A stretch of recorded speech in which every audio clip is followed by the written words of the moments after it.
బాగుంటాయండి. నీళ్లు కానించి అన్ని సదుపాయాలు బాగుంటాయి. ఇప్పుడు ఆయన వసంత కృష్ణారెడ్డి గారు మేము లేబర్ అన్నాడండి. ఒకప్పుడు ఆ లేబర్ ఓటేస్తేనే ఆయన నెగ్గాడు కదా.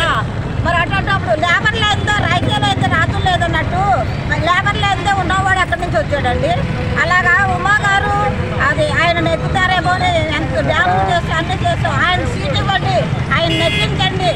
ఆయన వస్తే మాకు వైఎస్ఆర్ కాలనీ అంతా బాగుపడుతుంది. ఇక్కడ లేని వాళ్ళందరూ బాగుపడతాం. ఇది నా రిక్వెస్ట్ అనమాట. మా ప్రతి ఒక్కళ్ళు కూడా ఆయన సీట్ ఇవ్వాలండి.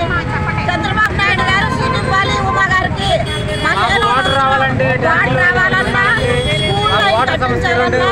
రోడ్లు బాగా అవ్వాలన్నా అన్ని బాధలు ఆయన తీరుస్తారు మాకు. వసంత కృష్ణ ప్రసాద్ గారు మాకు వద్దు.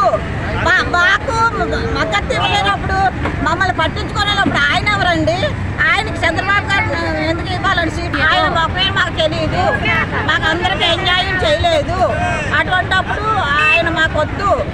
ఉమా గారికి చంద్రబాబు నాయుడు గారు దయచేసి ఉమా గారికి సీట్ ఇస్తే మీ ఆడపడుచులు అందరూ బాగుంటారు. తెలుగుదేశం ఆడపడుచులు అందరూ బాగా కావాలంటే ఉమా గారికి సీట్ ఇవ్వాలి. మీరు ఉమా గారికి సీట్ ఇస్తేనే ఇదంతా కూడా రోడ్లు బాగుంటాయి, నీటి శాఖ మంత్రి బాగుంటారు. అందరూ ఆయన నెగ్గిన తర్వాత మాకు వచ్చే సహాయం చేయలేదు.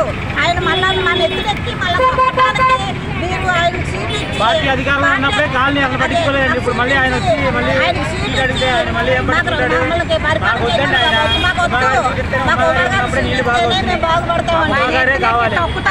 మన ఎత్తునెత్తి చెప్పడానికి ఆయన సీట్ ఇవ్వటం.